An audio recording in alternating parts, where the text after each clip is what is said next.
Hello everyone, कैसे हैं आप सब। उम्मीद करती हूँ आप सब एकदम ठीक होंगे, स्वस्थ होंगे, मस्त होंगे। और आज के ब्लॉग की शुरुआत हो रही है लगभग शाम के 5:30 बजे से और हम लोग निकल रहे हैं बाहर। मैं जा रही हूँ अपने चश्मे का फ्रेम बनवाने के लिए, तो उसी के लिए निकल रहे हैं। और बनवाने के लिए क्या, बनवा के दे दिए हैं, लेने जा रहे हैं। तो चलिए फिर ब्लॉग की स्टार्टिंग यहीं से कर देते हैं, वरना अगर फ़ोन ना उठाओ तो ब्लॉग नहीं स्टार्ट होता है। और जा सब लोग रहे हैं, हमारे पति जी भी जा रहे हैं, बच्चे भी जा रहे हैं, दोनों।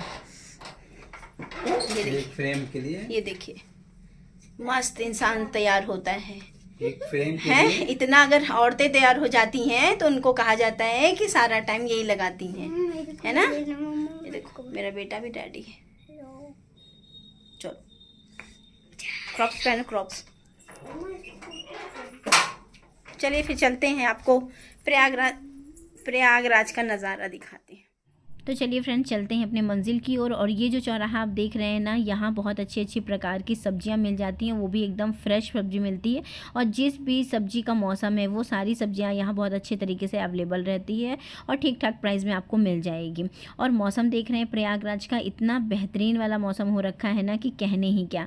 शाम का समय है लेकिन बादलों से घिरा हुआ है, ऐसा लग रहा है अब बारिश आ जाएगी कि तब बारिश आ जाएगी। और इतना ज़्यादा बारिश हुई प्रयागराज में कि ये देखिए सड़कें पानी से भरी हुई हैं।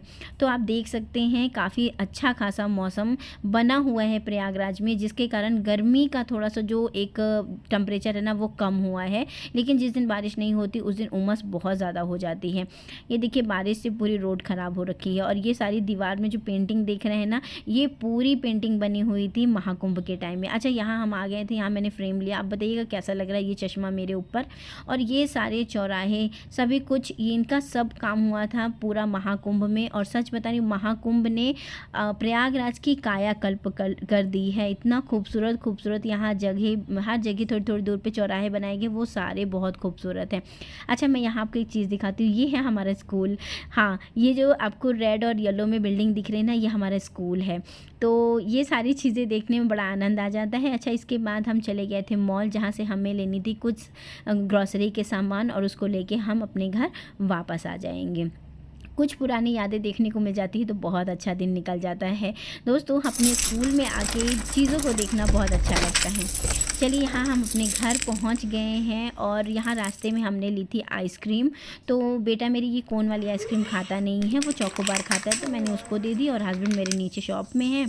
ये सारी आइसक्रीम का आनंद उठाने के बाद मैं आ गई थी किचन में। और किचन में आने के बाद सबसे पहले शुरू कटिंग करना सब्जियों की, जो आज मुझे बनाना था कद्दू की और आलू की सब्जी। तो जल्दी शाम हो रही थी तो मैंने कहा चलो जल्दी जल्दी बना देते हैं, क्योंकि नेक्स्ट डे बच्चों का स्कूल था और टाइम से खाना बन जाता है तो सबसे बेहतर काम यही रहता है। अच्छा, किचन वगैरह का काम निपटाने के बाद ना मुझे पढ़ाना है बच्चों को, क्योंकि आज जो पढ़ने वाला टाइम था वो तो निकल गया बाहर घूमने में। तो अभी उनका पढ़ने का टाइम इस टाइम पे है, लगभग 7:30 बज रहे थे। तो मैंने कहा चलो मैं फटाक से खाना बना लूँ, उसके बाद बैठ जाती हूँ पढ़ाने के लिए। अच्छा, बेटी में तो मुझे ज़्यादा कुछ करना नहीं पड़ता है, लेकिन हाँ कुछ सुनने का काम है या कुछ समझाने का काम है या कुछ प्रोजेक्ट वगैरह मिलता है तो उसमें मुझे उसकी हेल्प करनी पड़ती है। बट बेटा मेरा छोटा है तो उसको मुझे बैठा के ही पढ़ाना पड़ता है। तो फ्रेंड्स, यहाँ मैं बना रही थी कद्दू की सब्ज़ी। अच्छा, कद्दू की सब्ज़ी में ना मैं तड़का लगाती हूँ सौंफ का और लहसुन मिर्च का। बहुत सारे लोग यहाँ जीरे का प्रयोग करते हैं, लेकिन सीताफल की सब्ज़ी या कद्दू की सब्ज़ी में अगर आप एक बार सौंफ का तड़का लगाइएगा तो सौंफ के तड़के से सब्ज़ी काफ़ी अच्छी बनती है। यहाँ पर मैंने हल्दी डाल दिया है। अब इसके बाद इसको पकने के लिए रख दिया है। अच्छा, इसी टाइम पर ना जो दूध वगैरह की मलाई रहती है उन सबको निकाल के मैं फ्रिज वगैरह में रख देती हूँ, क्योंकि मलाई अच्छी खासी पड़ जाती है। हमारे यहाँ दूध सुबह आ जाता है। सुबह दूध को गरमाने के बाद उसको रख देती हूँ ठंडा होने के तक, तब तक में बहुत अच्छी तरीके से इसमें मलाई बन जाती है। तो इसी समय मैं इस मलाई को निकाल के फ्रिज में रख देती हूँ। अच्छा, यहाँ पास ना मैंने कच्चा आम और पुदीना निकाल लिया है इसी सब्ज़ी में डालने के लिए। हमारे यहाँ कद्दू की सब्ज़ी में पुदीना डालते हैं, बहुत सारे लोग धनिया भी डालते हैं, लेकिन हमारे इधर पुदीना डाला जाता है और बहुत अच्छा स्वाद इससे आता है। और कच्चा आम अगर आप इस सब्ज़ी में डालते हैं तो जो खट्टा वाला स्वाद आता है ना, उससे सब्ज़ी और भी ज़्यादा टेस्टी लगती है। और इसमें बहुत सारे लोग चीनी का भी प्रयोग करते हैं, मतलब हल्का मीठा खट्टा मीठा वाला स्वाद लाने के लिए। बट मैं मीठा नहीं डालती हूँ क्योंकि मेरे बच्चे नहीं खाते हैं, इस वजह से। आप चाहें तो इसमें चीनी वगैरह हल्का फुल्का मिठास के लिए डाल सकते हो। अच्छा, जब तक सब्ज़ी पक रही तब तक मैं लगा ले रही हूँ आटा, ताकि जब रोटियां बनाऊंगी ना काफ़ी अच्छे तरीके से आटा फूल जाएगा, जिससे रोटियां काफ़ी अच्छी बनती हैं, सॉफ्ट बनती हैं। तो इसीलिए थोड़ी देर पहले ही आटा वगैरह लगा के रख दो तो फिर आटा काफ़ी अच्छे तरीके से बन जाता है, जिससे रोटियां बनाने में कोई ज़्यादा दिक्कत नहीं आती है। अच्छा, जब तक सब्ज़ी पकती तब तक मैं अपने बच्चों को पढ़ाने का काम कर लेती हूँ। और यहाँ पास बेटी मेरी होमवर्क कर रही है और बेटे का भी होमवर्क मुझे देखना था, क्या उसको स्कूल से होमवर्क मिला है, क्या उसको लर्न करने को मिला। तो यहाँ होमवर्क लिखने वाला जितना था वो सारा चीज़ मैंने करवा दिया है। अब यहाँ लर्न करने का था वो मैं इसको करवा रही हूँ। देखा तो तब तक में सब्ज़ी भी पक गई थी और साहिब जी भी हमारे आ गए थे शॉप से। तो साहिब जी के आने के बाद ही रोटी वगैरह सेकने लगते हैं। वैसे तो 9 बजे वो आ जाते हैं, तब तक बच्चे भी तभी खाते हैं। तो यहाँ पास मैं फटाक से रोटियाँ सेकूँगी और फिर सब लोग बैठ के खाना खाएंगे। तो रोटियां वगैरह बनाने के बाद का जो कार्यक्रम रहता है वो फिर ये रहता है कि बच्चे अपना खा पी के सोने के लिए जाते हैं और फिर मैं अपने किचन के काम सारे समेट के तब जाती हूँ और उसके बाद अपने वीडियो को एडिट करती हूँ। दूसरे वाले चैनल वाला वीडियो जो जाता है उसको भी शाम को ही एडिट करती हूँ और इस वाले चैनल का वीडियो मैं दिन में एडिट करती हूँ जब बच्चे स्कूल में रहते हैं तब। अच्छा, ये सारे काम निपटाते निपटाते लगभग 10:30 का समय मेरा हो जाता है और बच्चे इस समय 9 बजे तक खाना खा लेते हैं, ताकि वो 9 साढ़े 9 बजे तक आराम से अपना सोने के लिए बेड पे चले जाएं। जब तक मैं यहाँ रोटियाँ सेकूँगी बेटी भी मेरी अपना बैग वगैरह पैक कर लेगी। आरुष की कुछ चीज़ें मुझे देखनी रहती हैं तो वो चीज़ें मैं करती हूँ, बाकी तो सारा चीज़ मेरी बेटी ही देख लेती हैं। तो बेटी के होने से ना आपको बहुत अच्छी मदद मिल जाती है। जब मैं दुकान पर भी रहती हूँ ना तो मेरी बेटी काफ़ी अच्छे तरीके से मेरी हेल्प कर देती है। जैसे मैं अपने भाई को दोनों के लिए अपना दूध निकालना हुआ, ये सारे काम छोटे छोटे ना वो काफ़ी अच्छे तरीके से कर लेती है, तो इससे मेरी हेल्प भी हो जाती है।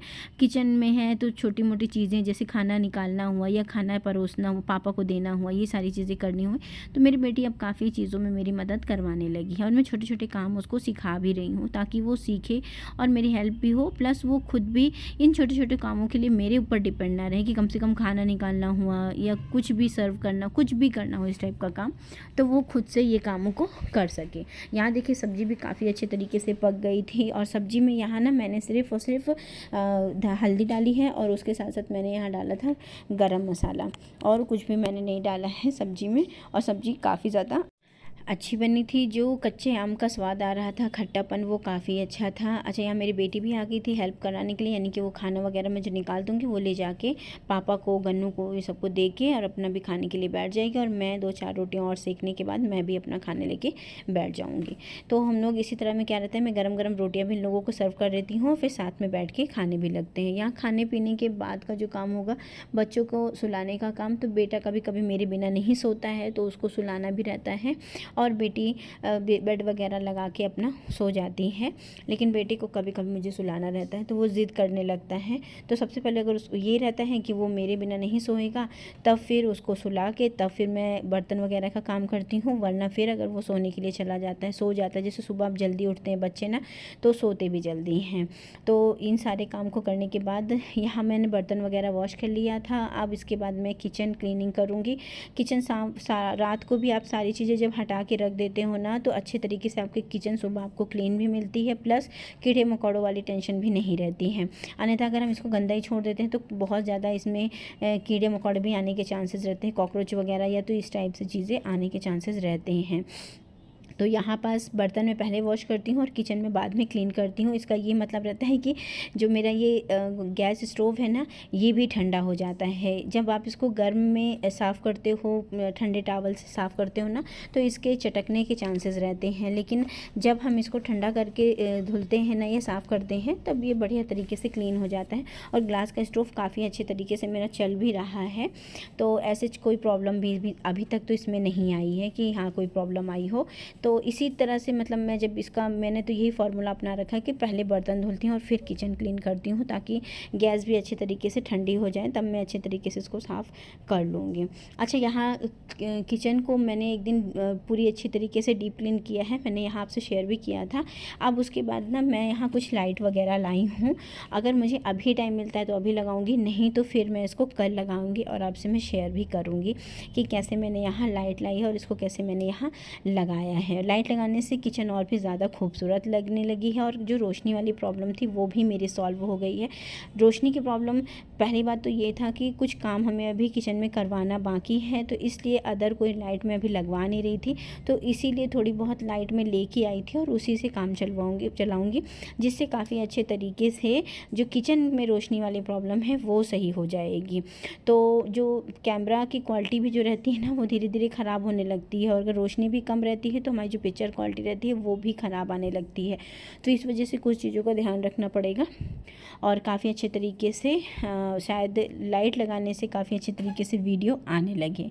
अच्छा, गैस का ये है कि अगर गैस ज़्यादा गंदी होती है तब तो मैं इसको स्क्रबर से भी साफ़ कर देती हूँ, जो एकदम सॉफ्ट वाला स्क्रबर आता है जिससे हम ग्लास वगैरह धुलते हैं ना, उससे। अगर ये ज़्यादा गंदी नहीं है तो फिर एक बार थोड़ा से सूखे कपड़े से जो आटा वगैरह गिर जाता है उसको साफ़ करती हूँ, और फिर गीले कपड़े से इसको अच्छी तरीके से हल्का सा डिटॉल वाले पानी में गीला कपड़ा डाल देती हूँ। उसके बाद इसको मैं अच्छे तरीके से साफ़ कर लेती हूँ, जिससे गैस बढ़िया तरीके से चमचमाती रहती है। अच्छा, गैस का भी ये है कि अगर आप जब खाना बनाते हो ना 2 से 3 बार जब भी आप खाना बनाते हो तो उसके हिसाब से आप गैस को उसी समय क्लीन कर लिया करो, तो गैस बहुत ज़्यादा गंदी भी नहीं होने पाती और कोई दाग धब्बे भी इसमें नहीं लगते हैं। अच्छा, मेरा क्या है कि मैं मॉर्निंग में जो ब्रेकफास्ट बनाती हूँ तब भी साफ़ करती हूँ, लंच बनाती हूँ तब भी साफ़ करती हूँ, और रात में डिनर के समय इसको साफ़ कर देती हूँ। अगर चाय वगैरह बनी है, कुछ तुरंत गिर गया है, तब भी इसको अच्छे तरीके से तुरंत क्लीन कर देती हूँ, जिससे ये बढ़िया तरीके से साफ़ रहती है। मैं सुबह ब्रेकफास्ट वगैरह बनाने के बाद लंच की तैयारी पूरी तरीके से कर लेती हूँ, और लगभग 11 बजे तक मैं जाती हूँ शॉप में। वैसे मेरे हस्बैंड रहते हैं शॉप वगैरह खोलने का काम, और जैसा कि आपको पता है कि मेरी गारमेंट्स की भी शॉप है, तो हस्बैंड मेरे देख लेते हैं, दोनों शॉप ओपन कर देते हैं। दोनों शॉप एक्चुअली में ओपन नहीं करना पड़ता है। मेरी जो गारमेंट वाली शॉप है उसी के अंदर मेरी कॉस्मेटिक शॉप है, तो जब गारमेंट वाली शॉप ओपन हो जाती है तो वो तो ऑटोमेटिक ही ओपन हो जाती है, तो मुझे उसे ऐसे कुछ लगाना वगाना नहीं रहता है, या तो जाके बैठना नहीं रहता है। तो मैं जाती हूँ लगभग 11 बजे के समय में, और फिर जब बच्चे को मेरे आ जाते हैं स्कूल से तब आके उनको लंच वगैरह देती हूँ, और सब लोग, हम चारों लोग मिलके लंच करते हैं। और फिर यहाँ शाम को लगभग 6 बजे के करीब मैं आ जाती हूँ ऊपर, मतलब अपने घर में आ जाती हूँ। तब तक बच्चों को पढ़ाना हुआ, उनका डिनर हुआ, और उनको शाम का नाश्ता हुआ, ये सारी चीज़ें करवा देती हूँ। अच्छा, अगर आपका जॉब है ना तो आपका एक टाइम निश्चित भी रहता है, लेकिन दुकान वालों को कोई टाइम निश्चित नहीं रहता है। अगर सीज़न अच्छा है तब आपको यही टाइम काफ़ी ज़्यादा लग सकता है, अगर सीज़न डाउन है तब फिर आपके पास समय मिल सकता है। तो इसी तरह से मेरी लाइफ चलती रहती है। यहाँ देखिए, यहाँ मेरा काम है अब दही जमाने का। दूध मैंने हल्का गर्म कर लिया था, और ये जो मटका आप देख रहे हैं ना, हमारे प्रयागराज में एक बहुत ही प्रसिद्ध रसगुल्ले वाले हैं, देहाती रसगुल्ला। अगर आप प्रयागराज के होंगे ना तो आपको मालूम होगा, वहाँ से हम रसगुल्ले लाए थे। तो ये जो मटकी हमको मिली थी उसको मैंने बढ़िया तरीके से धुल के अब इसमें मैं दही जमाने का काम करती हूँ, और सच बता रही हूँ, इसमें जमी हुई दही बहुत अच्छी स्वाद आती है, बहुत ज़्यादा टेस्टी लगती है। तो अब इसको शाम को जमा के मैं रख दूँगी, और सुबह इसको उठा के रख देंगे फ्रिज में, और जब लंच का टाइम होगा ना तब इसको हम खाएँगे। तो चलिए दोस्तों, उम्मीद करती हूँ आज का व्लॉग आपको अच्छा लगा हो। मिलते हैं नेक्स्ट वीडियो में, तब तक कि नमस्ते एंड बाय।